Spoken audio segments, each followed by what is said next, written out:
Shalom teman-teman, sebentar lagi kita akan mulai ibadah. Meskipun ibadah ini ibadah online, tetapi kita harus ingat 3 hal. Yang pertama, siapkan hati kita. Yang kedua, fokus kepada Tuhan. Dan yang ketiga, singkirkan semua gangguan. Selamat beribadah.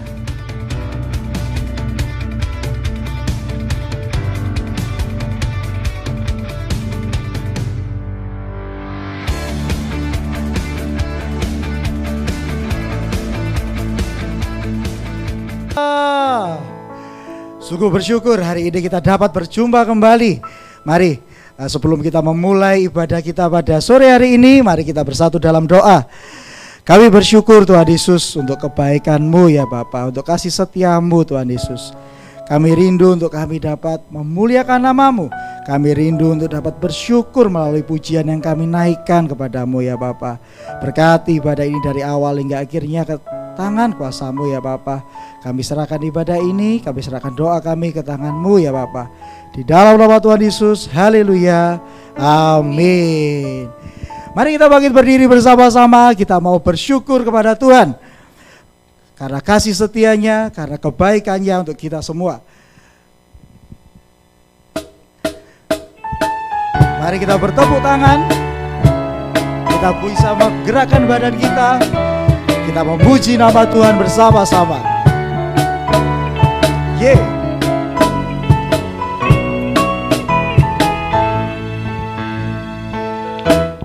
Allah itu baik, sungguh baik bagiku. Ditunjukkannya kasih setianya, Dia menyediakan yang ku perlukan, menyatakan kebaikan, menyatakan kebaikan, menyatakan kebaikannya padaku. Allah itu baik, Allah itu baik, sungguh baik bagiku. Ditunjukkannya kasih setianya,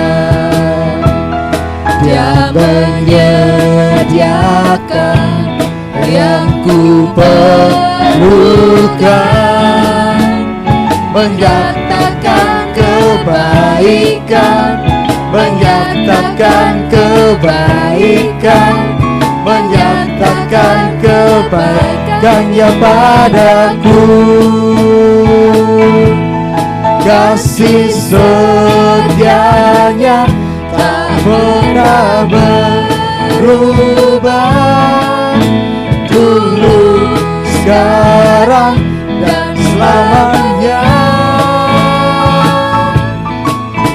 Ajaiblah kuasa dalam namanya, Yesusku luar biasa.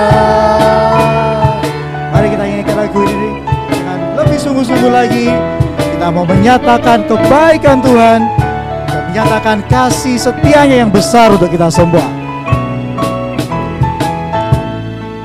Allah itu baik, Allah itu baik, sungguh baik bagiku. Ditunjukkannya kasih setianya, Dia menyediakan yang ku perlukan, menyatakan kebaikan, menyatakan kebaikan, menyatakan kebaikannya padaku. Kasih setianya tak pernah berubah, dulu, sekarang, dan selamanya. Ajaiblah kuasa dalam namanya, Yesusku luar biasa, kasih setianya, kasih setianya tak pernah berubah, dulu, sekarang, dan selamanya.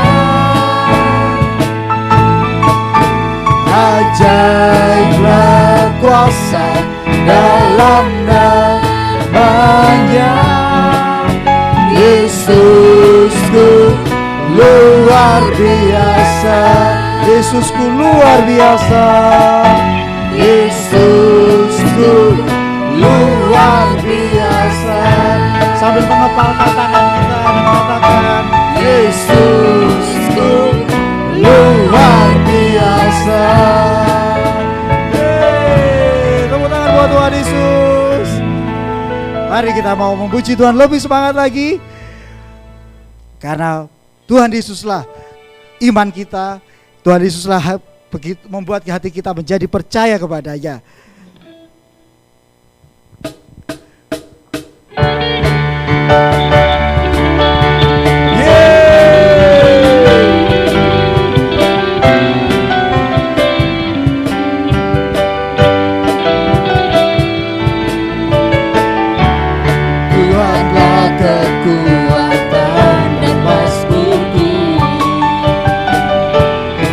Gunung batu dan keselamatanku,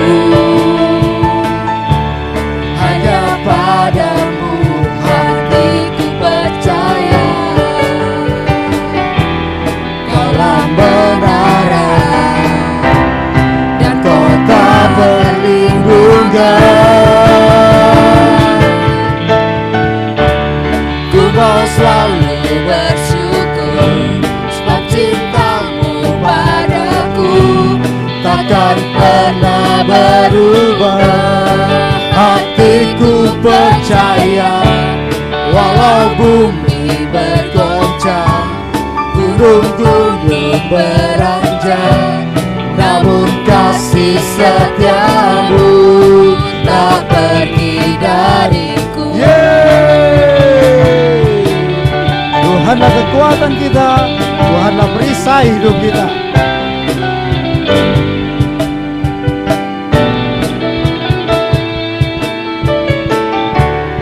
Tuhanlah kekuatan dan mazmurku, Dia gunung batu dan keselamatanku, hanya padamu hatiku percaya. Kaulah menara, Kaulah menara dan kota perlindungan. Ku mau selalu bersyukur sebab cintamu padaku takkan pernah berubah. Hatiku percaya, walau bumi bergoncang, gunung-gunung beranjak, namun kasih setiamu tak pergi dariku. Ku mau selalu bersyukur sebab cintamu padaku takkan pernah berubah.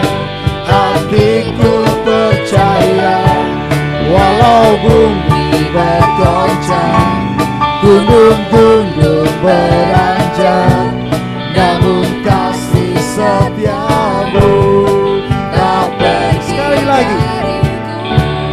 Ku mau selalu bersyukur sebab cintamu padaku takkan pernah berubah.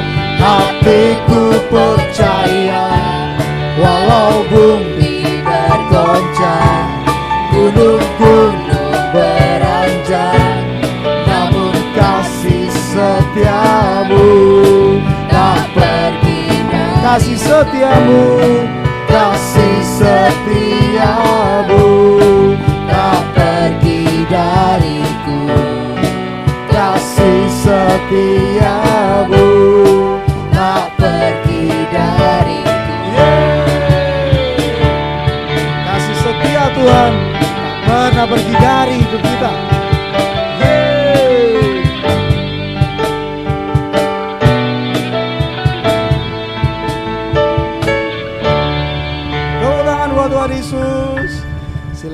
duduk kembali. Mari kita akan menyiapkan hati kita untuk mendengarkan firman Tuhan.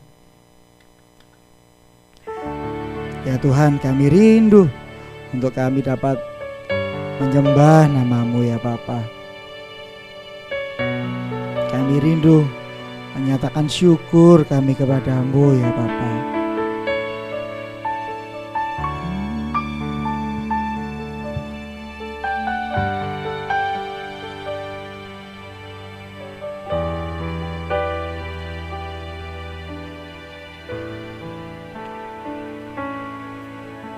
Lebih dari yang telah ku pinta, lebih dari yang telah ku pikirkan, semuanya Engkau sediakan dalam hidupku.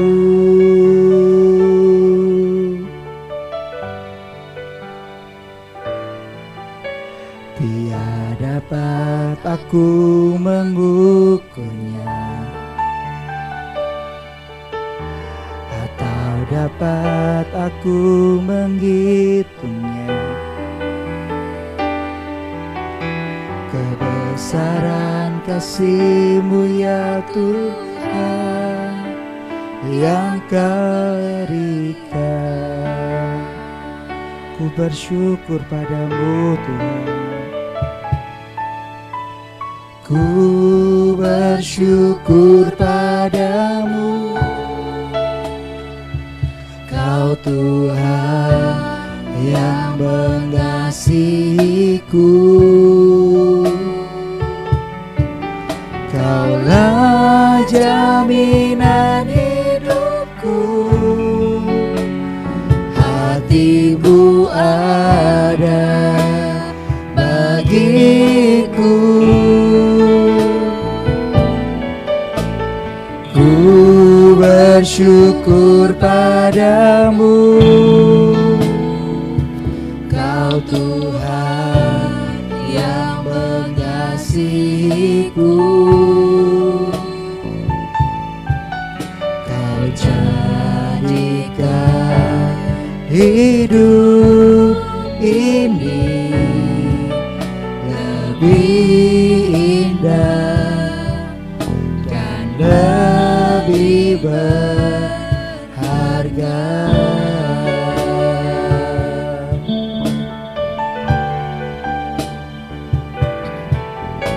Lebih dari yang telah ku pinta, lebih dari yang telah ku pikirkan,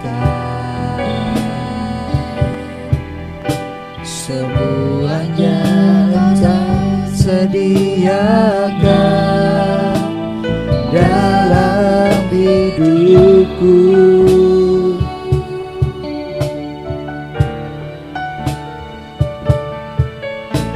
Tidak dapat aku mengukurnya, atau dapat aku menghitungnya. Semuanya Engkau sediakan dalam berikan.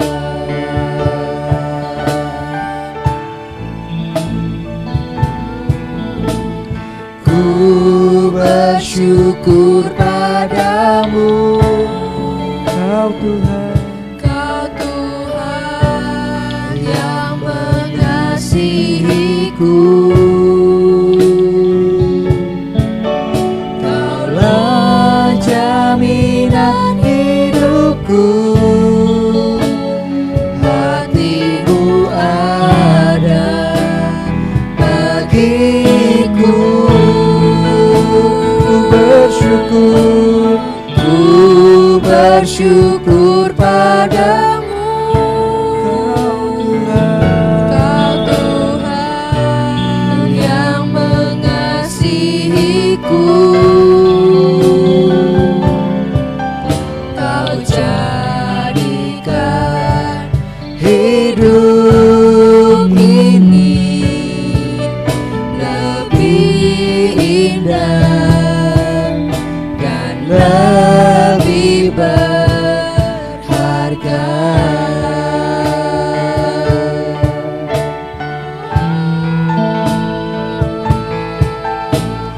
Ku bersyukur padamu, Kau Tuhan, Kau Tuhan yang mengasihiku. Kaulah jaminan hidupku, hatimu ada bagiku. Ku bersyukur padamu, Kau Tuhan yang mengasihiku. Kau jadikan hidup ini lebih indah dan lebih berharga. mari saya ajak untuk kita mengangkat kedua tangan kita. Kita mau menyatakan syukur kita kepada Tuhan. Bersyukur padamu, Kau Tuhan yang mengasihiku. Kaulah jaminan hidupku, hatimu ada bagiku. Ku bersyukur padamu, Kau Tuhan yang mengasihiku. Kau jadikan hidup ini lebih indah dan lebih berharga. Kau jadikan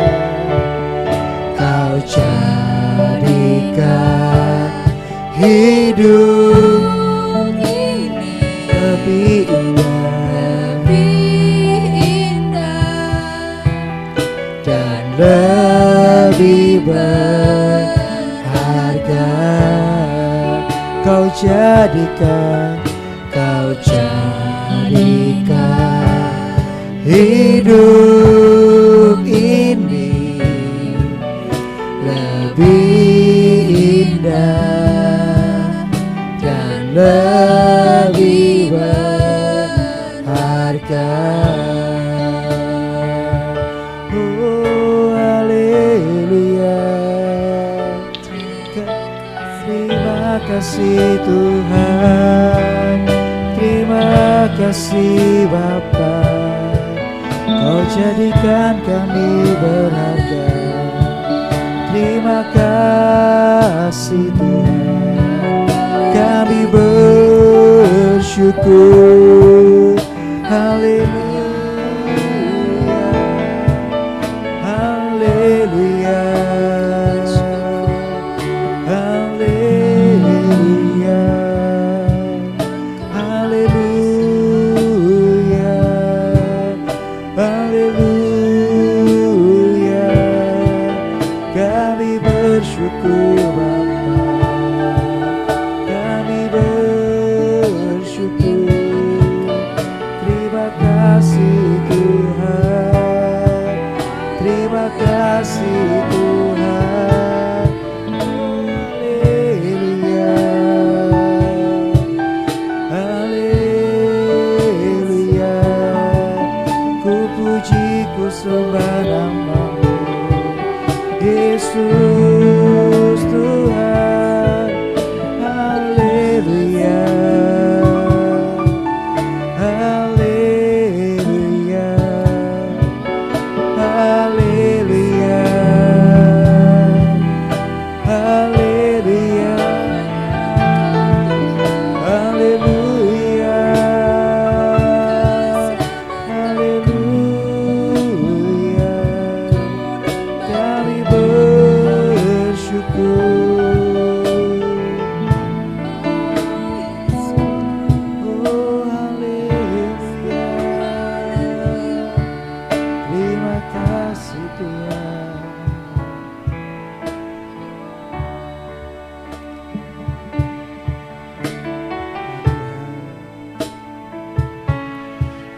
Yesus, Engkaulah permata hatiku. Dunia tak dapat menggantikanmu. Kemuliaan-Mu tercurah bagiku, menjadikanku indah dan semakin indah bagimu. Sambil angkat tangan kanan kita dan katakan, Yesus, Engkaulah permata hatiku. Dunia tak dapat menggantikanmu. Kemuliaan-Mu tercurah bagiku, menjadikanku indah dan semakin indah bagimu. Yesus, Engkaulah, Yesus, Engkaulah permata hatiku. Dunia tak dapat menggantikanmu. Kemuliaan-Mu tercurah bagiku, menjadikanku indah dan semakin indah bagimu. Sekali lagi, Yesus, Engkaulah, Yesus, Engkaulah permata hatiku. Dunia tak dapat menggantikanmu. Kemuliaan-Mu tercurah bagiku, menjadikanku indah dan semakin indah bagiku. Menjadikanku indah, jadikanku indah dan semakin indah bagiku. Menjadikanku indah, jadikanku indah dan semakin indah bagimu. Kami bersyukur ya Tuhan Yesus. Inilah setiap kerinduan kami. Kami rindu untuk kami dapat menjadi indah. Kami rindu untuk Engkau pakai dalam hidup kami ya Bapa. Terima kasih ya Bapa, terima kasih. Dan sebentar kami akan mendengarkan sebagian dari firman-Mu. Kau mau berkati setiap kami dengan dan urapi setiap kami ya Bapa. Ajar kami mengerti akan setiap firman-Mu ya Bapa. Di dalam nama Tuhan Yesus, haleluya, amin. Shalom saudara-saudara. Kita akan memulai firman Tuhan dengan doa terlebih dahulu. Mari kita berdoa. Tuhan Bapa di dalam surga, terima kasih atas anugerah, kasih setia dan kemurahan-Mu Tuhan. Kalau hari ini kami boleh kembali beribadah di tempat ini, biarlah Tuhan saja yang menuntun, memimpin kami Tuhan di dalam mempelajari firman-Mu. Roh Kudus yang memberikan kami hikmat, pengertian, sehingga sungguh setiap firman yang kami pelajari boleh menjadi pedoman hidup kami. Terima kasih ya Bapa. Di dalam nama Tuhan Yesus Kristus kami berdoa dan mengucap syukur. Haleluya. Amin. Sebelum kita mulai firman Tuhan hari ini, saya akan mereview sebuah buku yang berjudul The Hiding Place. Buku ini ditulis oleh Corrie ten Boom. LCD bisa menampilkan gambarnya. The Hiding Place artinya tempat yang tersembunyi. Gambarnya dahulu ya.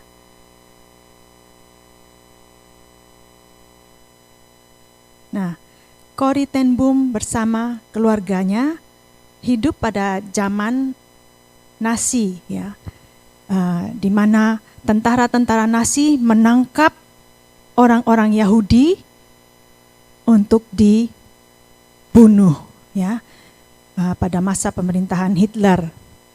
Corrie ten Boom bersama keluarganya adalah seorang yang sangat mengasihi Tuhan, dan mereka selalu membuka pintu rumah mereka bagi orang-orang yang lemah, orang-orang yang membutuhkan pertolongan. Pada masa itu, Corrie bersama keluarganya menolong orang-orang Yahudi dari kejaran tentara Nazi. Mereka menyembunyikan orang-orang Yahudi di dalam rumah mereka, ya. Kalau kita lihat gambar ada lubang di dindingnya, ya. Ini dalam kamar mereka punya tempat rahasia, dan tempat ini sempit, ya. Ini merupakan tempat menyembunyikan orang-orang Yahudi dari kejaran tentara Nazi. Ya, sudah banyak orang-orang Yahudi yang mereka selamatkan. Tapi akhirnya mereka ketahuan dan mereka ditangkap oleh tentara Nazi yang sangat kejam dan dibawa ke kamp konsentrat, ya. Sampai akhirnya mereka mengalami penderitaan yang luar biasa di dalam kamp itu. Dan Corrie kehilangan orang-orang yang dia cintai, saudara perempuannya dan ayahnya meninggal. Ya, tetapi di dalam penderitaan itu dia merasakan bahwa Tuhan itu hadir dalam kehidupannya. Dia menulis, ya mungkin bisa ditampilkan yang tulisannya. Dia menulis suatu pernyataan. I have experienced His presence in the deepest darkest hell that man can create. I have tested the promises of the Bible, and believe me, you can count on them. Saya telah mengalami kehadiran Tuhan di neraka kegelapan yang paling dalam yang diciptakan oleh manusia. Saya telah menguji janji-janji firman Tuhan, dan percayalah, kita dapat mengandalkan firman Tuhan. Ya, janji-janji firman Tuhan adalah iya dan amin. Nah, hari ini kita akan membaca dari kitab Kejadian pasal 6 ayat 9 sampai 13 dilanjutkan dengan ayat 22. Nah, nanti kalian bisa baca sendiri mulai Kejadian pasal 6 sampai Kejadian pasal 9 yang mengisahkan tentang Nuh dan air bah, ya. Nah, kita akan membaca Kejadian pasal 6 ayat 9 sampai 13. Demikian firman Tuhan. Inilah riwayat Nuh. Nuh adalah seorang yang benar dan tidak bercela di antara orang-orang sezamannya. Dan Nuh itu hidup bergaul dengan Allah. Nuh memperanakan 3 orang laki-laki, Sem, Ham, dan Yafet. Adapun bumi itu telah rusak di hadapan Allah dan penuh dengan kekerasan. Allah menilik bumi itu dan sungguhlah rusak. Benar, sebab semua manusia menjalankan hidup yang rusak di bumi. Berfirmanlah Allah kepada Nuh, Aku telah memutuskan untuk mengakhiri hidup segala makhluk, sebab bumi telah penuh dengan kekerasan oleh mereka. Jadi aku akan memusnahkan mereka bersama-sama dengan bumi. Kemudian kita lanjut di ayat ke-22. Lalu Nuh melakukan semuanya itu tepat seperti yang diperintahkan Allah kepadanya. Demikianlah dilakukannya.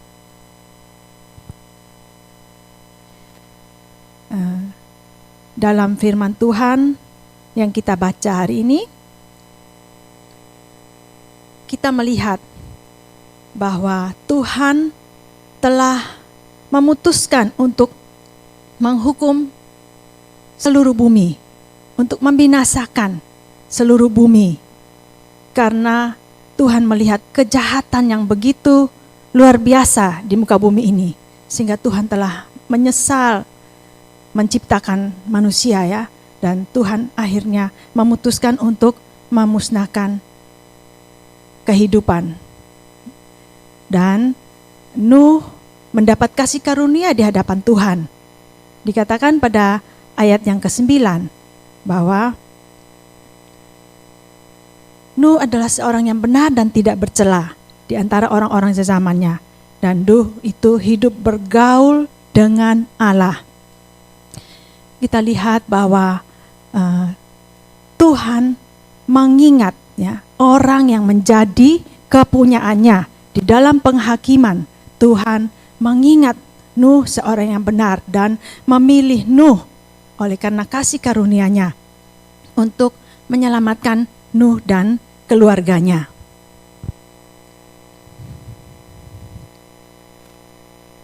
Apa yang dapat kita pelajari dari kisah nyata tentang rencana keselamatan Tuhan bagi keluarga Nuh? Ya, kita tahu bahwa di ayat selanjutnya itu berisi perintah Tuhan kepada Nuh untuk membuat bahtera. Nah, Nuh merespon dengan benar, dengan penuh ketaatannya. Dia seorang yang beriman, walaupun ketika itu dia tidak mengerti ya apa yang menjadi rencana Tuhan. Tuhan hanya memberitahukan dia untuk membangun bahtera, bahwa Tuhan akan memberi hukuman kepada seluruh umat manusia. Dan dari pelajaran tentang Nuh ini kita bisa belajar ada 5 hal yang saya renungkan, yaitu yang pertama bahwa Tuhan itu menyediakan pertama Tuhan menuntun ya Nuh di dalam menggenapi rencana Tuhan ya.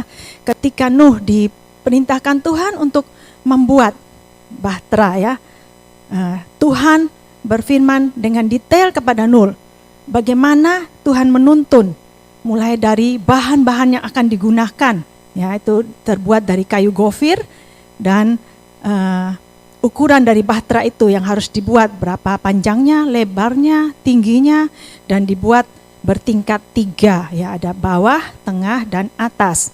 Dan apa saja yang harus dilakukan oleh Nuh semua ada di dalam tuntunan pimpinan Tuhan. Jadi kalau Tuhan yang memberikan perintah, Tuhan juga yang akan menuntun Nuh di dalam menggenapi setiap rencananya. Ya, Nuh dengan penuh ketaatan mau melakukan semua yang Tuhan perintahkan, walaupun orang-orang di sekeliling Nuh bereaksi terhadap apa yang dilakukan Nuh, ya mereka mengolok-olok, menertawakan Nuh. Itu satu tantangan yang luar biasa bagi Nuh di dalam menggenapi iman percayanya.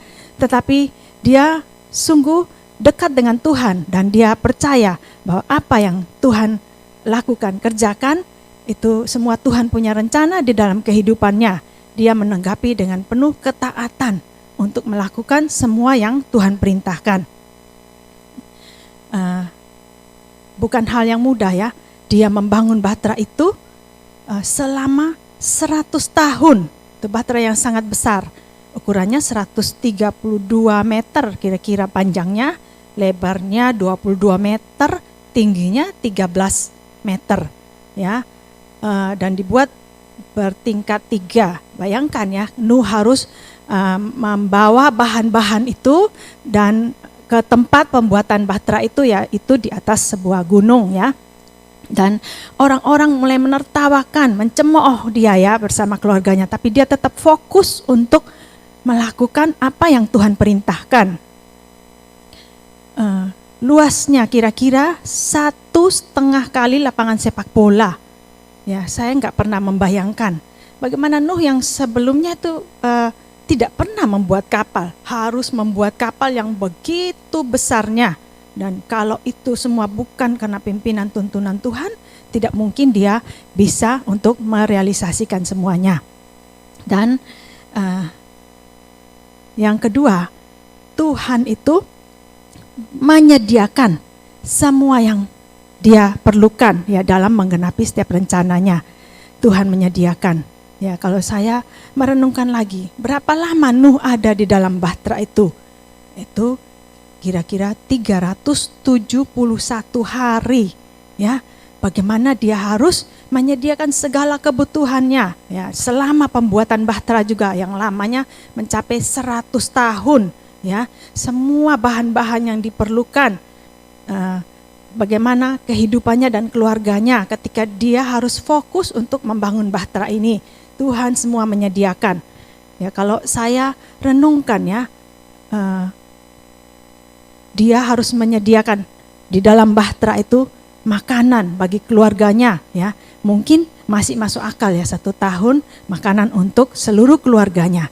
Tetapi kalau harus juga menyediakan makanan bagi hewan-hewan yang juga ikut bersamanya ya. Kita tahu bahwa Tuhan memerintahkan untuk membawa 7 pasang dari binatang yang tidak haram dan sepasang binatang yang haram untuk ikut bersama-sama dengan Nuh. Juga begitu juga dari setiap jenis burung ya. 7 pasang yang tidak haram ya, dan 1 pasang yang haram. Dan kira-kira mungkin bisa ribuan ekor binatang yang masuk ke dalam bahtera itu. Bagaimana Nuh bisa untuk memberikan kehidupan ya, memelihara semua binatang-binatang itu selama 371 hari. Saya tidak bisa bayangkan. Nuh itu enggak santai-santai di dalam bahtera ya, tapi dia bekerja dengan berat juga ya tugasnya untuk memelihara, memberikan makan itu. Tetapi semuanya Tuhan berikan kemampuan bagi dia untuk melakukan apa yang Tuhan perintahkan. Dan yang ketiga, bahwa ketika binatang-binatang itu ya masuk ke dalam bahtera itu ya, saya tidak bisa bayangkan kalau Nuh yang harus memanggil, yang harus mencari ya tiap binatang berpasang-pasang ya, kucing jantan, kucing betina ya, anjing jantan, anjing betina, kuda jantan, kuda betina. Berapa lama dia harus memenuhi seluruh binatang yang ada. Tetapi apa yang diperintahkan Tuhan, Tuhan sendiri yang bertanggung jawab untuk memenuhi semua itu. Di dalam cerita tentang kisah tentang Nuh ini, bahwa Tuhan sendiri yang menggiring, memerintahkan binatang-binatang itu datang kepada Nuh dan masuk ke dalam bahtera 1 persatu ya.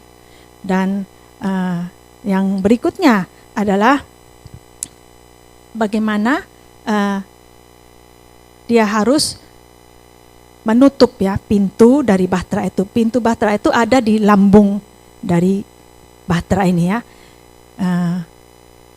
Tuhan sendiri yang menjamin ya perlindungan dan keselamatan bagi Nuh dan seluruh keluarganya. Ketika saatnya telah tiba, hujan mulai turun, Tuhan sendiri yang menutup pintu bahtera itu dan memberikan jaminan perlindungan ya. Ya, Tuhan dengan detail memberikan perintah kepada Nuh setelah dia membuat kapal dari kayu gofir itu, dia harus melemnya dari luar ya dengan palka, dikatakan supaya air tidak merembes masuk ke dalam kapal ya. Itu hal yang luar biasa kalau saya pikirkan, bagaimana Nuh seorang yang tidak pernah membuat kapal, tapi dia harus membuat kapal yang begitu besarnya. Dan kapal itu harus bisa membawa ya seluruh binatang-binatang yang Tuhan perintahkan dan seluruh keluarganya.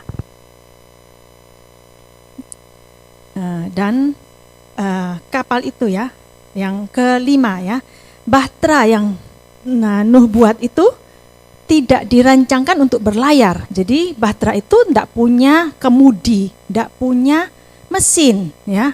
Harus berlayar kemana, menuju kemana, tidak ada setirnya ya. Kalau biasa kapal-kapal yang ada itu harus mempunyai setir, haluan kemana akan berlayarnya ya. Tetapi Tuhan sendiri yang menjadi kaptennya, Tuhan sendiri yang menjadi juru mudinya, menyelamatkan Nuh, membawa Nuh dan keluarganya di dalam rencana keselamatannya. Dan akhirnya karena ketaatan Nuh, rencana Tuhan boleh tergenapi di dalam kehidupannya. Ya, di dalam Ibrani 11 ayat 7 dikatakan, karena iman maka Nuh dengan petunjuk Allah tentang sesuatu yang belum kelihatan dengan taat mempersiapkan bahtera untuk menyelamatkan keluarganya. Dan karena iman itu ia menghukum dunia dan ia ditentukan untuk menerima kebenaran sesuai dengan imannya. Ya, jadi kapal itu hanya bisa terapung, ya, Tuhan sendiri yang campur tangan dalam semua prosesnya. Tuhan sendiri yang menjadi kapten dan jurumudi. Dan akhirnya kita semua tahu di dalam cerita Nuh itu air bah mulai turun, hujan mulai turun selama 40 hari 40 malam. Dan seluruh bumi tidak ada satu tempat pun yang terkecuali. Itu digenangi air dan seluruh makhluk kehidupan binasa. Ya, begitulah penghakiman Tuhan atas kejahatan yang begitu luar biasa pada zaman Nuh. Jadi di sini kita tahu bahwa Tuhan tuh mengasihi, ya, orang-orang yang menjadi kepunyaannya. Dia sudah memilih Nuh untuk masuk di dalam rencana keselamatannya. Bagaimana dengan kita? Maukah kita menjadi milik kepunyaannya? Kita pun diberikan pilihan untuk menerima panggilan Tuhan, untuk menerima keselamatan yang sudah Tuhan sediakan bagi kita. Kita ada dalam rencana keselamatannya bagi setiap kita yang sudah percaya dan beriman kepadanya. Ya, kita harus hidup sebagai orang benar, ya, seperti Nuh. Dan kita sudah mendengarkan firman Tuhan, kita mau juga untuk melakukan firman Tuhan ini. Kita boleh hidup yang memuliakan Tuhan, ya. Jadikan firman Tuhan sebagai pedoman hidup kita, sebagaimana yang tertulis dalam Mazmur 119 ayat 105. Firman-Mu adalah pelita bagi kaki kami dan terang bagi jalan kami. Biarlah kita boleh juga berpegang teguh kepada iman percaya kita, kepada setiap janji yang sudah Tuhan berikan kepada kita sebagai orang-orang percaya. Nah, saya akan memberikan tips bagaimana kita bisa berpegang teguh kepada firman Tuhan. Ya, kalau kita memegang sebuah benda, ya, contohnya ini, ya, kalau kita menggenggam dengan 5 jari kita, ya, ini akan kokoh. Orang tidak mudah untuk merebutnya dari kita. Tetapi kalau kita memegangnya mungkin dengan 4 jari, kekuatan kita berkurang. Orang gampang untuk merebut, apalagi dengan 3 jari, ya, itu akan mudah direbut. Demikian juga dengan firman Tuhan, ya, kalau kita menggenggam erat, memegang teguh dalam kehidupan kita, ya, tidak seorang pun yang dapat memisahkan kita dari Tuhan. Dan kita akan masuk dalam rencana keselamatan Tuhan. Ya, apa saja 5 hal yang harus kita perhatikan di dalam kita berpegang teguh pada firman Tuhan? Itu nomor 1, kita mendengarkan firman Tuhan seperti yang kita lakukan hari ini. Kita sudah mendengarkan firman Tuhan. Dan nomor 2, kita membaca firman Tuhan. Nomor 3, kita mempelajari firman Tuhan. Nomor 4, kita mau merenungkan firman itu siang dan malam. Dan yang kelima, kita mau melakukan firman Tuhan. Sehingga firman Tuhan itu kita pegang teguh dalam kehidupan kita. Kita tidak akan terombang-ambing, kita akan tetap percaya akan setiap janji-janji firman Tuhan. Seperti yang Corrie ten Boom sudah alami dalam kehidupannya. Betapa dia di dalam penderitaannya, dia menjadikan Tuhan pegangan hidupnya. Dia menjadikan Tuhan tempat persembunyiannya. dan dia sudah mengalami bahwa janji firman Tuhan itu ya dan amin. Mari kita minta Roh Kudus yang menuntun kita setiap hari sehingga kita boleh tetap berpegang teguh pada firman Tuhan dan kita dimampukan untuk melakukan setiap firman yang sudah kita baca, kita dengar, kita pelajari, dan kita boleh renungkan dalam kehidupan kita, menjadi rema dalam kehidupan kita. Dan firman Tuhan itu yang akan menuntun kita kepada setiap kebenaran dan membawa kita kepada keselamatan. Ya, biarlah kita boleh menjadi orang-orang yang hidup memuliakan Tuhan. Biar kita boleh menggenapi setiap rencana Tuhan di dalam kehidupan kita. Ya, ada satu ayat di dalam 2 Petrus 2 ayat 9a. Berbunyi, maka nyata bahwa Tuhan tahu menyelamatkan orang-orang saleh dari pencobaan. Ya, Tuhan tahu menyelamatkan orang-orang saleh dari pencobaan. Jadi kalau kita hidup sungguh-sungguh di hadapan Tuhan, kita bergaul erat dengan Tuhan, kita pegang teguh firman Tuhan, Tuhan yang akan mencampur tangan dalam kehidupan kita, di dalam apapun yang menjadi persoalan hidup kita, Tuhan akan memberikan jalan keluar dan menolong setiap kita. Ya, saya akan menutup dengan sebuah kesaksian. Bulan yang lalu saya mengalami di dalam rumah saya ada suatu kejadian. Ketika itu saya memiliki seorang asisten rumah tangga yang baru ikut saya selama 5 bulan. Dia seorang juga yang percaya kepada Tuhan. Dan suatu hari dia mengalami pingsan, ya, kejang-kejang dan pingsan. Nah, dalam keadaan seperti ini saya tentunya panik. Ya, apa yang terjadi? Ya, di mana kita tahu semua kalau keadaan sekarang virus-virus yang merajalela dan itu membuat setidak-tidaknya saya menjadi khawatir. Apa yang harus saya lakukan? Ya, saya kemudian berkata kepada anak saya, apakah kita perlu membawanya ke rumah sakit? Dan ternyata tidak sampai dibawa ke rumah sakit dan dia sadar kembali. Tetapi pada waktu dia sadar, saya melihat matanya itu merah. Saya selama dia pingsan itu dan kejang-kejang, sempat dia tidak bergerak seperti orang yang sudah tidak bernapas. Sehingga saya menjadi takut, ya. Apa yang harus saya lakukan? Terus saya terus langsung berdoa, Tuhan tolong, Tuhan tolong. Apa yang harus saya lakukan? Seperti itu. Terus ketika dia sadar, kami memanggil namanya, tapi dia tidak menyaut.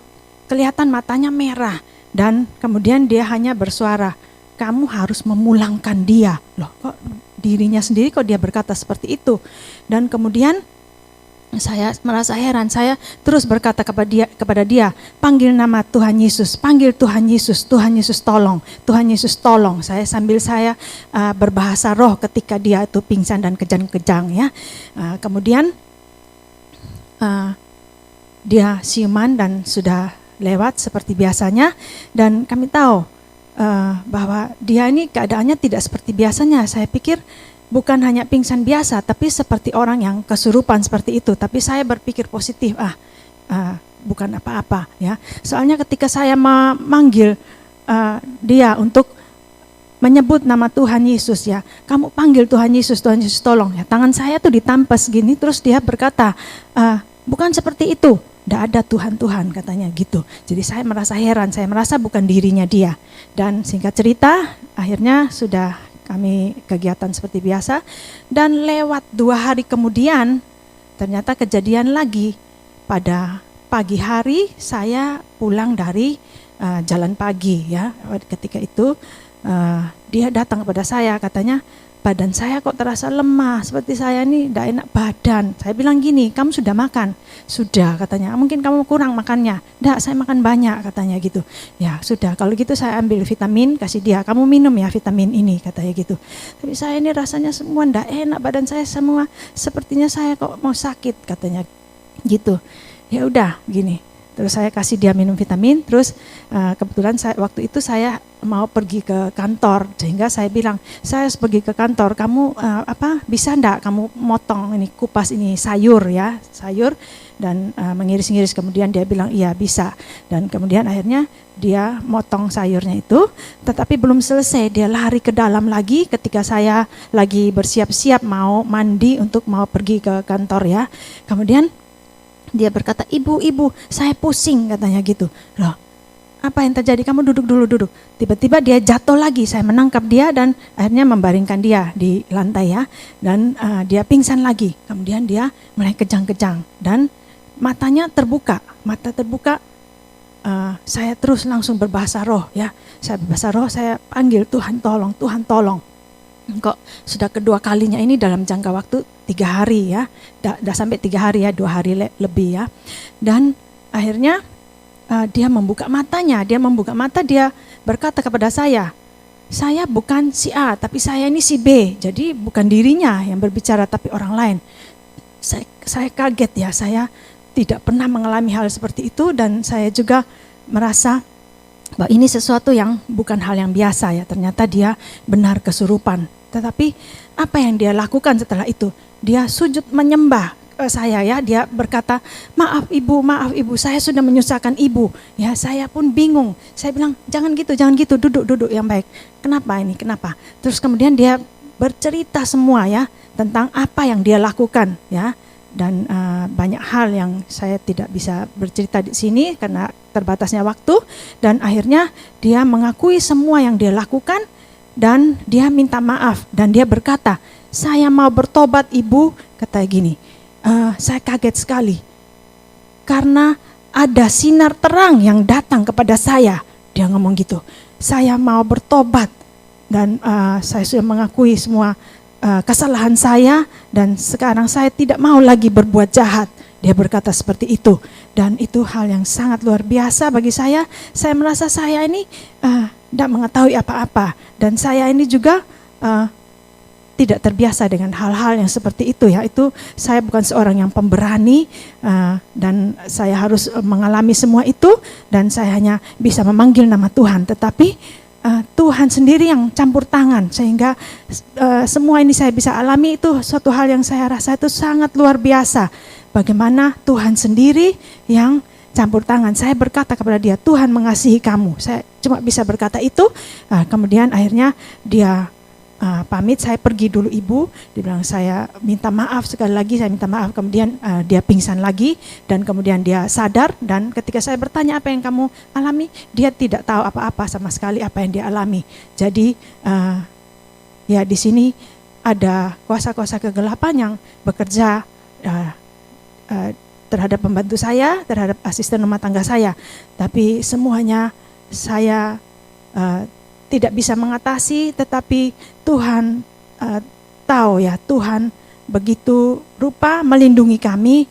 Dan ini suatu hal yang tidak pernah saya alami, dan sekarang saya mengerti bagaimana perlindungan Tuhan ya. Kalau kita menjadikan Tuhan itu menjadi tempat perlindungan kita, menjadi kota benteng perlindungan kita, Tuhan sendiri akan berperang bagi kita ya. Marilah kita mau untuk hidup sesuai dengan firman Tuhan, untuk menjadi milik kepunyaan Tuhan. Dan percayalah bahwa Tuhan itu mengingat orang yang menjadi milik kepunyaannya. Seperti yang tertulis dalam 2 Petrus 2 ayat 9a tadi yang sudah kita baca ya. Maka nyata Tuhan tahu menyelamatkan orang-orang saleh dari pencobaan. Ya. Terima kasih. Mari kita berdoa. Tuhan, terima kasih Tuhan, kami sudah mendengarkan firman Tuhan. Biarlah kami boleh hidup seperti Nuh Tuhan, seorang yang takut akan Tuhan, seorang yang menaruh iman percayanya kepada Tuhan, sehingga sungguh setiap rencana Tuhan di dalam kehidupan kami boleh kami genapi karena iman percaya kami. Terima kasih Tuhan, biarlah firman Tuhan hari ini sungguh boleh menjadi pedoman hidup kami, dan kami boleh berpegang teguh kepada setiap firman yang sudah kami dengar, kami baca, dan kami mau untuk merenungkan siang dan malam. Terima kasih ya Bapa. Di dalam nama Tuhan Yesus Kristus kami berdoa dan mengucap syukur. Haleluya. Amin.